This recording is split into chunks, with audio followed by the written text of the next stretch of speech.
हम लोग video clip 4 में वर्ग 9 से केमिस्ट्री में डिफ्यूजन के बारे में स्टडीज करेंगे। डिफ्यूजन कंसेप्ट हमारा है डिफ्यूजन। डिफ्यूजन क्या होता है? अलगाव, the spreading out and mixing of a substance. The spreading out, इसमें स्प्रेडिंग आउट होता है और सब्सटेंस क्या होता है? मिक्सिंग होता है, मिश्रित होता है। The spreading out and mixing of a substance with another substance. जो एक सब्सटेंस किसी दूसरे सब्सटेंस के साथ, एक सब्सटेंस किसी दूसरे सब्सटेंस के साथ मिश्रित हो, एक सब्सटेंस किसी दूसरे सब्सटेंस के साथ स्प्रेडिंग आउट हो। किसके कारण? तो ड्यू टू द मोशन, गति के कारण ऑफ इट्स पार्टिकल। उसके पार्टिकल जो होते हैं मोशन के कारण एक सब्सटेंस के पार्टिकल किसी दूसरे सब्सटेंस में मिक्सिंग हो जाते हैं, स्प्रेड आउट हो जाते हैं। इसी घटना को, इसी फेनोमेनन को हम लोग डिफ्यूजन बोलते हैं। तो साफ शब्दों में हम लोग डिफाइन कर दिए डिफ्यूजन को, the spreading and mixing of a substance with another substance due to the motion of its particles is called diffusion. Note ध्यान रखिएगा कि diffusion is fastest in gases. सबसे अधिक डिफ्यूजन जो है, अलगाव जो है, गैस में होता है। सबसे तेजी से डिफ्यूजन जो है गैस में होता है। और सबसे स्लोएस्ट जो है, मंद गति से जो है डिफ्यूजन जो है वो सॉलिड में होता है। तो हम कह सकते हैं कि डिफ्यूजन जो है सबसे फास्टेस्ट गैसेस में होता है, उसके बाद लिक्विड्स में होता है, और ठीक उसके बाद सबसे कम जो है सॉलिड्स में होता है। तो diffusion in fastest in gases and slowest in solids. किसी को कोई दिक्कत? The rate of diffusion increases on increasing the temperature. जैसे जैसे तापमान को हम लोग बढ़ाते हैं, जैसे जैसे हम टेम्परेचर को इंक्रीज करते हैं, तो डिफ्यूजन का रेट भी क्या होता है? इंक्रीज होता है। ये सबसे खास बात है। पहला खास बात तो हम लोग देखें कि डिफ्यूजन इन गैसेस फास्टेस्ट होता है, उसके बाद डिफ्यूजन गैसेस के बाद उससे कम जो है लिक्विड्स में होता है, सबसे कम जो है सॉलिड्स में होता है। लेकिन अभी जो पॉइंट बताया गया कि rate of diffusion increases, rate of diffusion कब इंक्रीज करेगा, कब बढ़ेगा? जब तक हम उसका टेम्परेचर को इंक्रीज नहीं करते हैं, तब तक वो सब्सटेंस ढंग से जो है डिफ्यूजिंग सब्सटेंस नहीं बन पाएगा। अब यहाँ एग्जांपल के तौर पर एयर लिया गया और ब्रोमीन गैस लिया गया, दोनों को डिफ्यूज करा दिया गया, एक दूसरे में मिक्सिंग कर दिया गया, दोनों को स्प्रेडिंग आउट कर दिया गया। तो ये आपका एयर और ब्रोमीन का जो मिक्सिंग हुआ, तो ये रेड ब्राउन का कलर तैयार हो गया। और इस घटना को हम लोग बोलेंगे diffusion of bromine vapour into air. अब हम gases, diffusion in liquids and diffusion in solids.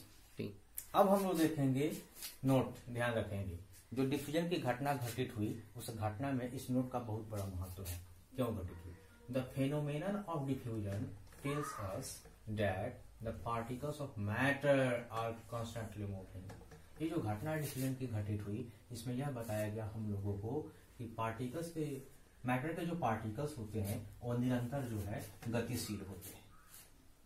अब हम लोग देखेंगे डिफ्यूजन इन गैसेस। तो आइए ध्यान देते हैं, जैसा कि आपको बताया गया कि सबसे ज्यादा डिफ्यूजन जो है गैस में होता है, उसके बाद लिक्विड्स में होता है, और सबसे कम सॉलिड्स में होता है।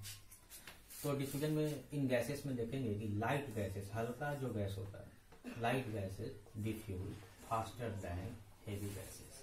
भारी गैसों के अपेक्षा जो हल्का गैस होता है उसका डिफ्यूजन काफी तेजी से होता है। Light gases diffuse faster than heavy gases. Example के तौर पर देखते हैं, द स्मेल ऑफ फूड।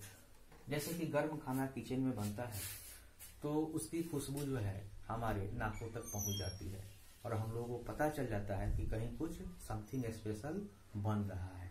वहां से काइनेटिक एनर्जी के कारण जो है वह स्मेल हमारे नाकों तक पहुंचता है।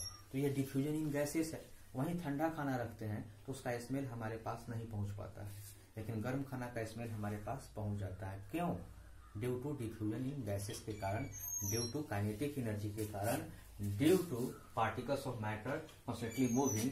सो we can say that the smell of food being cooked रहते हैं, तो हमको पता चल जाता है। और उसी प्रकार द स्मेल, एक और एग्जांपल देखते हैं, the smell of perfume, spirits, due to the diffusion of perfume vapours into air. Perfume की खुशबू भी हमारे नाकों तक पहुंचती है, किसके कारण? तो कारण जब आप देंगे कि मैटर पर the particles of matter are constantly moving. अब हम लोग छोटा सा 2 टर्म और देखेंगे, diffusion in liquids and diffusion in solids.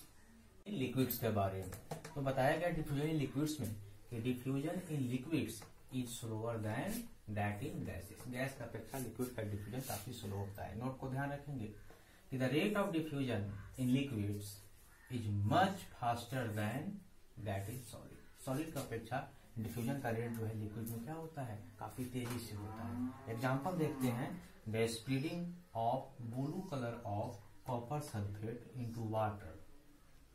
The splitting of blue colour of copper sulphate into water due to the diffusion of copper sulphate particles into water. ये जो था पहला एग्जांपल था डिफ्यूजन इन लिक्विड्स का। अब हम लोग देखेंगे डिफ्यूजन इन सॉलिड्स। अब हम लोग देखेंगे डिफ्यूजन इन सॉलिड्स। तो डिफ्यूजन इन सॉलिड्स में बताया गया कि diffusion in solids is a very slow process. काफी धीमी गति से यह प्रोसेस होता है, बहुत स्लो होता है, बहुत स्लो होता है।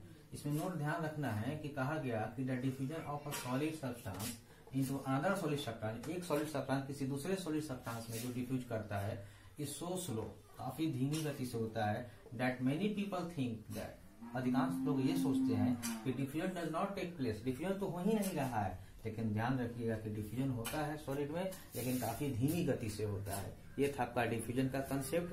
होमवर्क में आप लोग क्या कीजिएगा, जो अभी आपको पढ़ाया गया उसी को टू अंडरस्टैंड समझ कर ध्यान से आइएगा, जो डाउट होगा वो कमेंट कीजिएगा। और बस आज के लिए इतना ही, दैट्स ऑल, विद थैंक्स।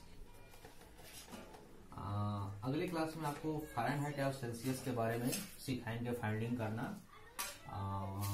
बस आज की क्लिप में इतना ही। Nice meeting you, good day to all of you.